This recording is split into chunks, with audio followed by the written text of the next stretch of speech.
All right, this is going to be an odd one on the pleasures of exhaustion.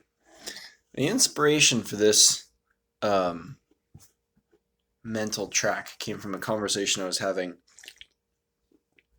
online with a gentleman who was 34, and he was talking about how he has never been married, has never had kids, and how he feels so young. He feels younger and more energetic than all of his friends who are married with kids.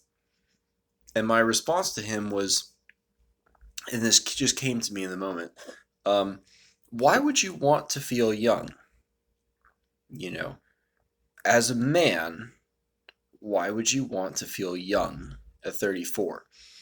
There comes a certain amount of exhaustion as you get older, a sort of weariness and tiredness that comes with age. But that tiredness, when you look at it, is not just or primarily even a function of the deterioration of health, although that's certainly probably a part of it. But left to your own devices, you could, for a long time, just continue to get in better and better shape. We don't do that because we have responsibilities. Kids and spouses and work deprive us of sleep and attention and energy.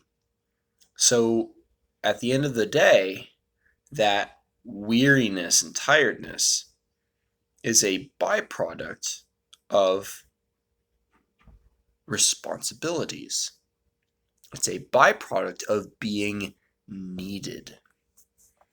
Now, there is no shortage in this world of energetic young men, especially late teenagers, early 20s, just nothing but free time on their hands, who could not be sadder and more depressed because they are not needed.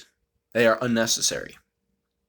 They are redundant to the world around them, which is perhaps why so many of them have a hard time getting female attention. If there was one piece of advice I could offer to a young man in his late teens, early 20s, it's the mundane things, the basic stuff that seems beneath you, is way more valuable than pretty much any of the higher level theoretical stuff that you think is your true potential, your calling. Yes, you could contribute a new great physics theory, but if you could clean out the garage, that's probably more value. Robert Pirsig has this great line about people wanting to solve all the world's problems, and he just wants to make motorcycles work. And in the end, he thinks he does more good doing that. And I think it's right. It's being useful and providing value to other people gives you as a man a place in the hierarchy, and it's going to start off as a pretty low place. You gotta just bite that bullet and understand that. But you begin to be valuable and needed by other people. And of course, the flip side of being needed is it's a drain. It can be a drain, and it can wear you down a little bit. You need to take breaks, of course, from time to time. But in the trade-off of um, being somebody versus being an energetic nobody, most young men would rather be somebody.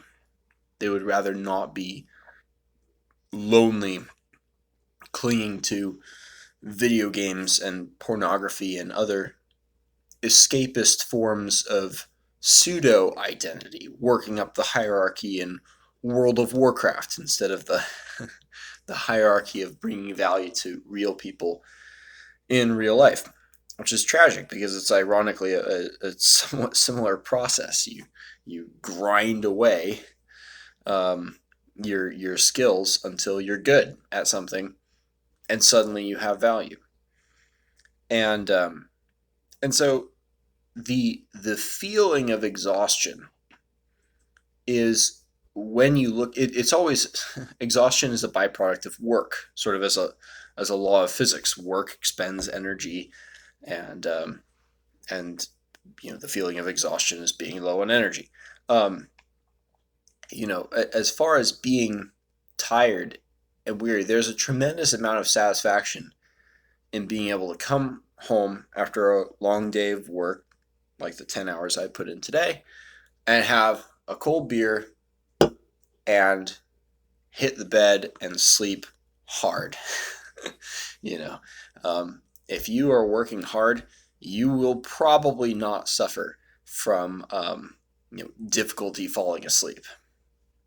We'll say, swimming after work helps too, but the joys of youth are a wonderful thing, but they're not the only good things. And there is a kind of pleasure in purpose and being valued, of providing value and being the center of things, being a person of stature in your world, in your community, and being a pillar of that sort. But like Atlas, it's a heavy burden, and it does wear you down. But there is a pleasure you can take in carrying that load, even if it does grind you down over time. And the converse of that, of course, the flip side of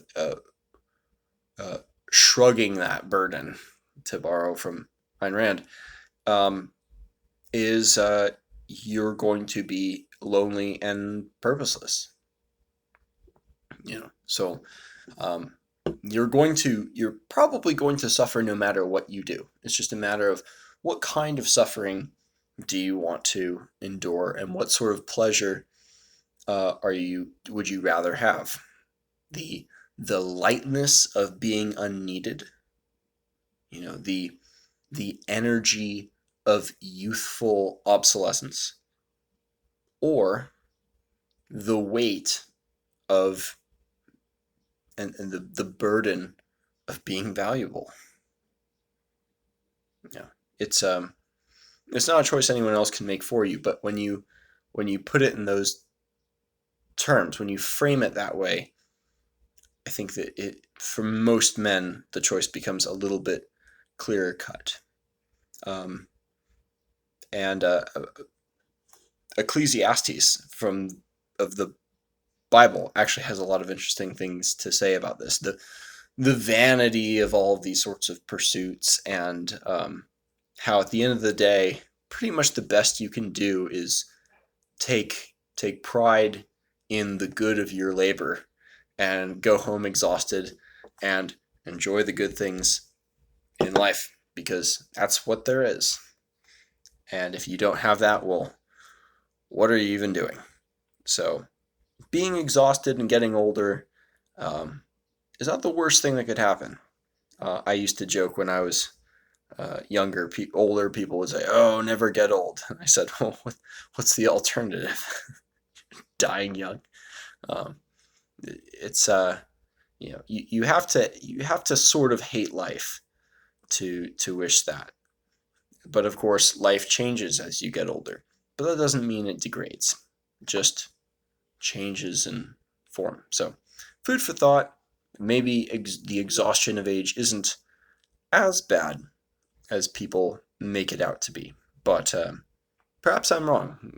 We'll see what people say in the comments here about flipping values and so forth. But it's an interesting idea and something I might build on more in the future. So we'll see where we go with that.